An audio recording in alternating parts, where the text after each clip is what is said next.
Hello, students. You're welcome to today's lesson on social commentary and satire as one of the themes and social political context in African drama. In other words, social commentary and satire in African drama. In order to exemplify this, we would be using two major plays, which are Let Me Die Alone by John K. Kagbo and The Lion and the Jewel by Wole Soyinka, so that you can have a better, well-rounded understanding of the two concepts and excel excellently in whatever examination that you might be preparing for. So, are you ready to learn with me today?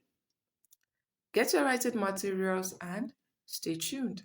I am Romeso Adeyemo from English with RMG, and this video is proudly brought to you by IOTA Virtual Learning Platform. So let's go into the two major concepts. What are social commentary and satire in African drama? Before we even contextualize it into African drama, what are these two concepts? First, let's start with social commentary. What do we mean by social commentary in literature generally now, before we now come down to African drama? So when we say social commentary or display is commenting on a particular social issue, what do we mean? So, social commentary is the explicit and implicit critique of societal issues such as inequality, corruption, racism, or oppression. Authors use narrative, character development, and setting to highlight and encourage reflection or change. So, we all are familiar with the meaning of comments. We leave comments on posts on social media. Do you understand? So, that means we leave our opinion. Comments are what? Opinions. Do you understand? Depending on each person's perspective. So, when we now say social commentary in literature, we are referring to what? The social opinion of authors on different societal issues. As we've all said, that literature is what? A mirror. Is our mirror, is a mirror of our society, is a mirror of our life.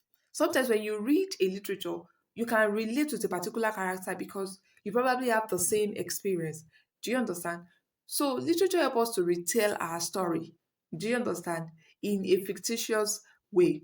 Are you following? So when an author creates a particular problem or portray a particular character or portray a particular social issues such as corruption, racism, or oppression, that author is going to portray it from a particular perspective.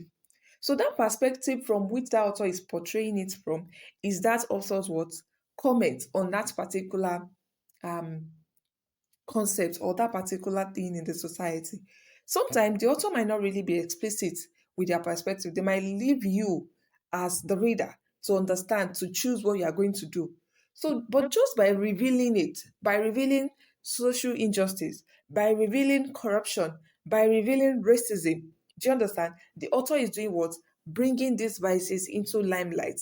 So, social commentary allows authors to lightly point out societal flaws with the purpose of correcting it. So, there is a purpose for social commentary.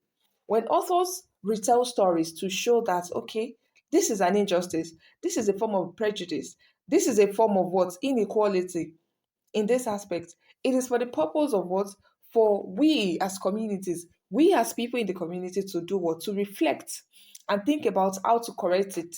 Do you understand? How to bring about change. So this is one of the what? The purpose of literature. It is to do what? To coerce change in an area where there is what? Where there is social vices such as inequality, prejudice, corruption, depending on the vice that the author has chosen to write about. Are you following? So just by creating a character who is greedy, the author is already telling us that what? Greed, the evils that greed can lead to. Are you following? So what is satire? The second concept. Satire is quite common. Lots of students of literature know what satire is. But let's look at it again. Satire is the use of humor, irony, exaggeration, or ridicule to expose or criticize human folly and societal vices. It could be oration, which is light-hearted and witty, or jubiladian, which is harsh and bitter. So I want you to understand, to pay attention to these major forms because you could be asked in your multiple choice question.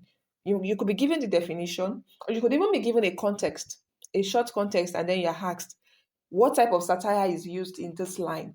Is it Eurasian? So when it is light-hearted, it is funny. Ordinarily, while reading it, it is funny. But some satire are not funny.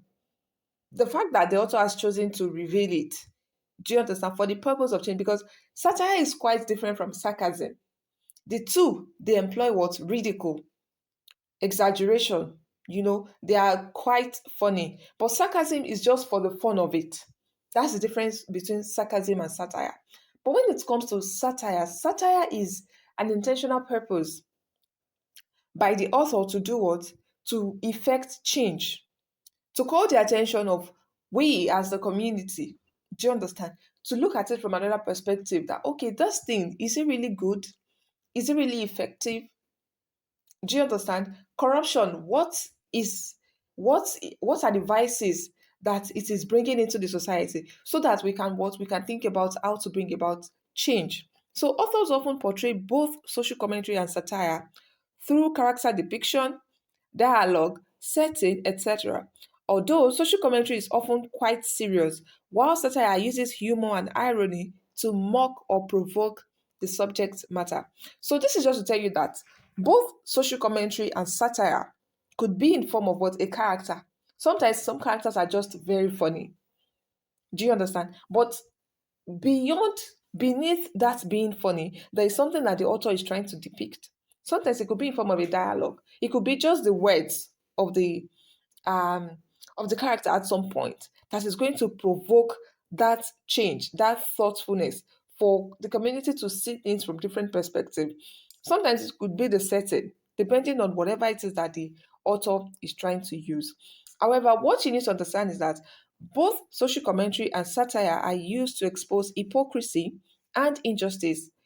It is used to what? To encourage critical thinking and inspire societal change. So after depicting a particular character from a particular perspective, if the character is evil, for example, and you later see the end of such character, such as we see Lamboy incurring curses on himself in Let Me Die Alone, for example. So it provokes critical thinking that what is it that you need to get from being greedy, from being desperate? There's really nothing to gain, nothing good to gain, except from what? Downfall, except from curses, except from maybe a kind of shameful death, depending on the context. So when authors create characters or events like this, and they shed limelight on vices in the society, it is what? For the purpose of what? Of inspiring change. So it helps authors and readers alike to challenge authority. So sometimes things that people can't say directly, they could say it through literature. And that is why some authors are usually jailed. When they reveal some secrets of maybe top people, they could sue them that what are you trying to do with this book of yours? Are you following? Even though it is fiction. So it helps readers and authors to challenge authority, question norms, and advocate for progress. So it is an intentional effort to do what? To make our world a better place. So while literature is retelling our story, it is also an intentional effort to do what? To change our society for the better. So social commentary and satire, let's look at it in African drama. That is Africa, we as a unique continent. So, African authors often employ social commentary and satire in African drama to critique African social, political, economic, and spiritual vices. So, we as Africa, we have our own unique experience. We have our own social norm. We have our own political norm. We have our own economic norm. We have our own spiritual norm. So, besides the norm, we also have different social vices, different social political vices, different economic hypocrisy, different spiritual hypocrisy, different social hypocrisy. So, when authors use social commentary and satire in African drama, it is an intentional effort to do what? To expose these different form of vices for the purpose of what? For the purpose of inspiring change, so that we can bring about change and our world, our community can become a better place to live. So it is not just to expose all of these vices. The major goal is to do what? To inspire change. So in Let Me Die Alone by John K. Kagbo, for example, Kagbo criticizes political power struggles, gender oppression, and the consequences of greed and betrayal in colonial Sierra Leone, and also let's majorly colonial Syria during the colonial era. Do you understand? As Africans, we have different phases of experience. We have post-colonial, we have pre-colonial, and then we have during the colonial experiences. Are you following? So regardless of the period of time, anyways, Tagbo is trying to do what to criticize power struggle, political power struggle. Like it seems to be posing a question like, is it really worth it? How much humans are greedy, how much effort humans are ready to put into what? Into getting power into their own hands. Kagbo seems to be asking the question, is it worth it? Depending based on the three characters that were what? The two that were in power and the one that was trying to get into power regardless of how. If we really look at the story deep down, Kagbo seems to be asking that question, is it worth it? We also have other major issues in the play. So Madame Yoko challenges the normal traditional gender roles in a patriarchal society. She is a strong female leader who did her best to unite power and leadership between the colonial governors and her people. However, she was eventually betrayed. So, Madame Yoko is not a normal woman in an African society. She is an audacious woman who challenges the norm because in an African society, women don't rule. It is a men's world. That is what we mean by patriarchal. The men are supposed to be in power. The men are supposed to be in leadership position. But Madame Yoko decides to challenge the norm. So she challenges the norm and she became the chief of what of Moyaba. So she's a strong female leader and in the play it is depicted that she did her best to consolidate power between our own people and the colonial rulers because it is during the colonial era. However, despite being a good leader, what was the end of Madame Yoko? So she was betrayed, and this leads to the collapse of the traditional leadership structure. This criticizes the marginalization of women in leadership in African society. This is also an example of what juvenile satire. So, what am I saying here? What I'm trying to say here is that the fact that Madame Yoko keeps getting different attacks from the community member, even when she was um, lied against, it is easy for the community members to believe because they think she is desperate. After all, she's not supposed to rule as a woman. So everybody believed it that, oh, she had used Geneva for what? For whatever ritual she did in order for her to attain power. So it is easy for people to do what? To believe the story and turn against him because she is a woman. So, in order for the play to expose this, the play is trying to do what?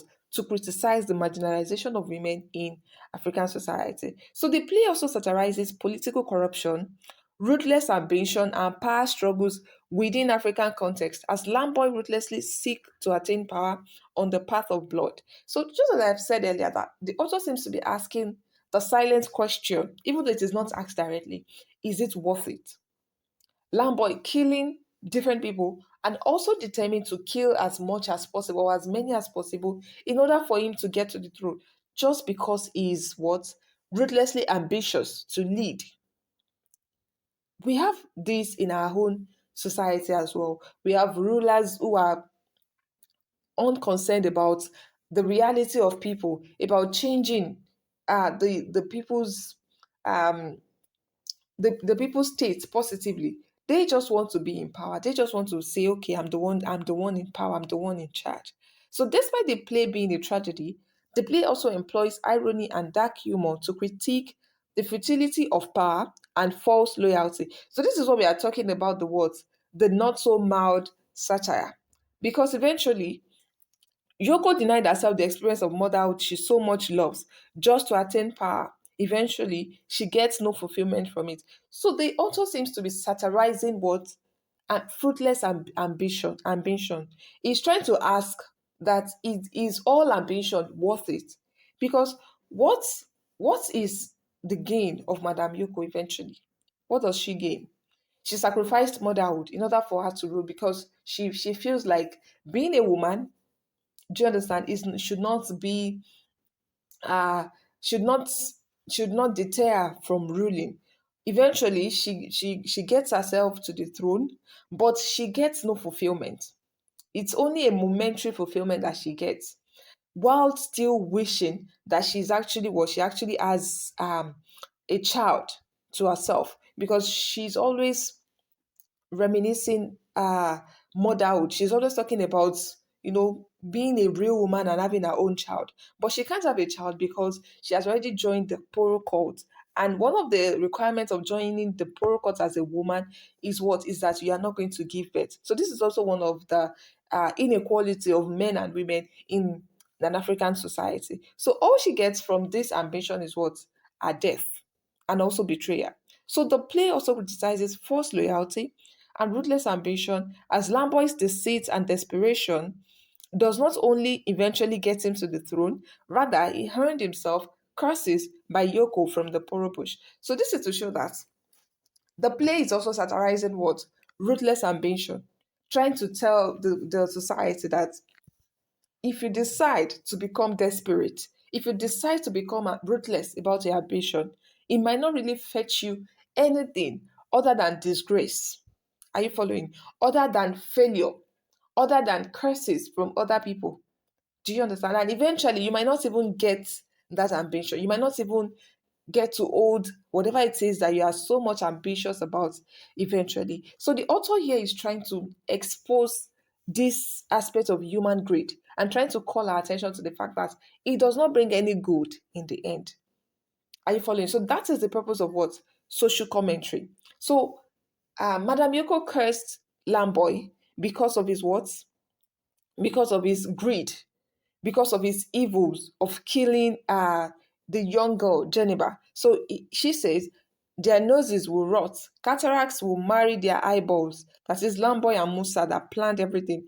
Leprosy will devour their fingers, and elephantiasis will cling to their legs. So this can be seen on page 84 of the play. So students of literature, as you are reading, as you are planning your examination, try to also plan some lines that you can use to support your words, your claims. There are some lines that you can use it to to authenticate whatever it is you are saying in the play from different perspective. Just try to get yourself familiar with the lines. Do you understand? So in the course of doing this video, there are some lines that I've used over and over again to support different concepts. Are you following? So social commentary and satire in The Lion and the Jewel. So let's move on to the next play. The previous one is what? A tragedy. The Lion and the Jewel is a comedy. So whether it is a comedy or a tragedy, we can have satire and we can also have what? Social commentary. That is why we say that a satire can be Juvelinian or what? Horatian. So Shoyinka's The Lion and the Jewel is a blend of social commentary and satire, which critiques the clash between modernity and tradition in post-colonial Africa. So there is a conflict after we were colonized because there is a clash of culture. The Western culture is distinct from the African culture. So after the colonial experience, there is a clash. There is a conflict between should we just forget our own culture and embrace the Western culture? Should we just, conservatively embrace our own culture, or should we mix the two? So this creates lots of different types of conflicts. So the play criticizes mindless embrace of Western culture, using the character of Lakunle as it totally condemns its traditional culture. It labels it as barbaric, excommunicated, etc. So Shoyinka here is trying to criticize idealism. Because if you say you want to abandon your own culture, you are unique as an African. It is not everything that is Western that is going to be suitable for you. It is just the reality because you are African. There are some things that are distinct about you. Are you following? Especially with the fact that if you have your own bringing in Africa, just like Lakule, he has always been an African. He has grown. He has his childhood in a typical African village. So what is he trying to do by condemning whatever it is that he has grown up with? So he says a savage custom, barbaric, outdated, rejected, denounced, accursed, excommunicated, archaic, degrading, humiliating, unspeakable, redundant, retrogressive, unpalatable. All of this English just to do or just to ridicule his own tradition, his own way of life. So all of this is also kind of it's satiristic, it's funny. You are thinking, why does it need this so much language just to say that okay, our custom has some has some defect. Every culture has its own defect, anyways. Are you following? But Lakunle is too idealistic to be realistic, to see the reality. So the play also satirizes and questions patriarchal structure and oppressive traditions as Lakunle criticizes Baraka and Sidi's perspectives throughout the play. So authors are going to create characters, authors are going to create dialogues, authors are going to create setting to do what? To reveal some social injustice or some social hypocrisy. So as Lakule is trying to question Sidi that why do you really need the bride price anyways? Or why is Baraka trying to divert the railway project from the community? So Shoyinka is trying to do what? Shed light on some social injustice or social hypocrisy. Are you following? So the play also satirizes how tradition can be used to manipulate and exploit women, as Baraka Corneli takes advantage of Sidi, and Sidi is also too immersed in traditional rites such as bride price to see that. So as events unfolds, we are exposed to different traditional values. And Soyinka is trying to make us do what? Think critically to say that, okay, maybe this custom is too extreme. Maybe we can try to balance it. Maybe this one is okay. It is good to keep your virginity. That I think that is a positive custom. I think getting the bride price paid, there is nothing wrong with it. But being cunning as an adult, who is Baraka, I don't think that is a very good custom to do what? To imbibe. So in order for Shoyinka to create all of this, he is trying to do what? To shed light on what really happens in the society so that we can think critically and make what? Better informed decisions moving on. So um Sidi is too immersed in traditional culture. She didn't even realize that she has been taken advantage of, and she is not. She is unwilling to allow another man to touch her after Baraka. She thinks the only man that takes his virginity is the only man that deserves to marry her. So, in summary, Shoyinka doesn't seem to totally glorify mindless embrace of tradition and modernity. The play majorly highlights and satirizes the conflict between the two. So even though tradition wins in the end, because Baraka is the character that represents what?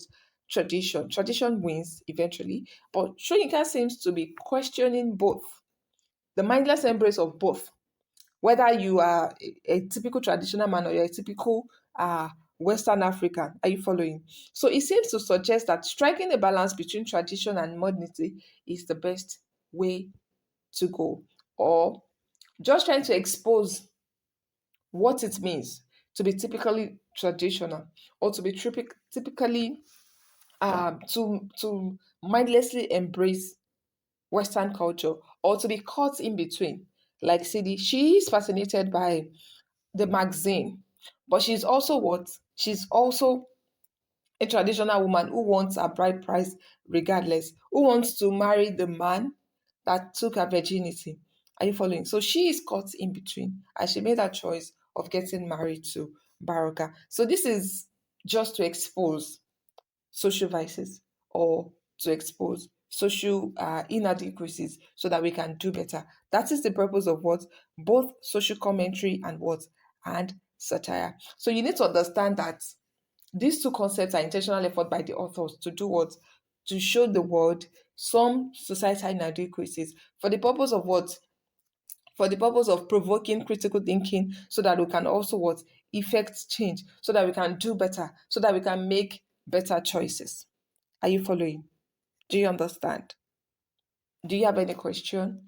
If you are asked to write on social commentary and satire, would you be able to do so without any problem? I hope you can.